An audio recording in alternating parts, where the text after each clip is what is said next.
अस्सलामु अलैकुम dear viewers, आपके फेवरेट इंफॉर्मेटिव चैनल हकाइक टीवी से आपकी खिदमत में हाजिर हैं।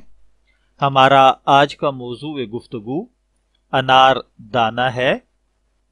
अनार दाना असल में वर्ड इसका जो है वो है अनार बा दाना, यानी दानों के साथ अनार। अब अनार दाना को तैयार करने की जो तरकीब है वो ये है कि आप खट्टे और कच्चे अनारों के दाने निकाल कर उनको खुश्क कर लें। अनार दाना बन जाता है। इसका रंग सफ़ेद और जायका तुर्श होता है, जबकि इसका मिजाज सर्द व खुश्क दर्जा दोम है। इसकी मिकदार खुराक 6 माशे से 9 माशा तक है। अगर बात की जाए अनार दाना के फवाइद की, तो अनार दाना हाजिम होता है, इस वजह से भूख लगाता है, मैदे को कुव्वत देता है, सफरावी मवाद को मैदा पर असर अंदाज नहीं होने देता। कै और मतली में अनार दाना का इस्तेमाल बहुत मुफीद होता है।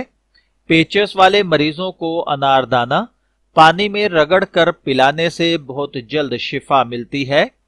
इसके अलावा खुश्क तर खारिश में अनार दाना के इस्तेमाल से बहुत फायदा होता है। हाजमा की खराबी की सूरत में अनार दाना 6 माशे, पुदीना खुश्क 6 माशे, यानी सब्ज पुदीने की सूरत में 2 तोले अगर आपके पास हो तो लिया जा सकता है। इसके साथ प्याज 6 माशा पानी में रगड़ कर पिलाने से 2 खुराकों ही से आपका स्टोमिक सिस्टम बेहतरीन हो जाता है।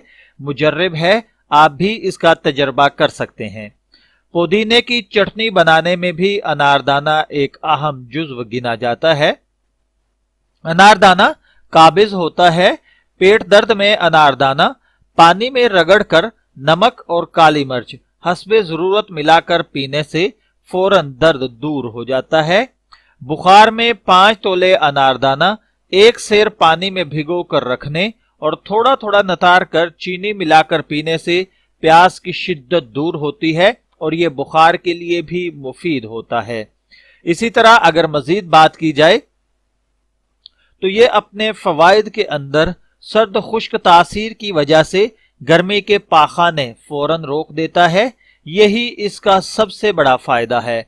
जायका इसका खुश्कुन होता है, इसलिए चटनियों में, पकौड़ों में डाला जाता है और इसके साथ साथ अल्लाह की तख्लीक की हुई चीज है और अल्लाह की तख्लीक की हुई हर चीज लायक के तहसीन और तारीफ है, लेकिन अनार के तसव्वुर से ही जन्नत याद आ जाती है।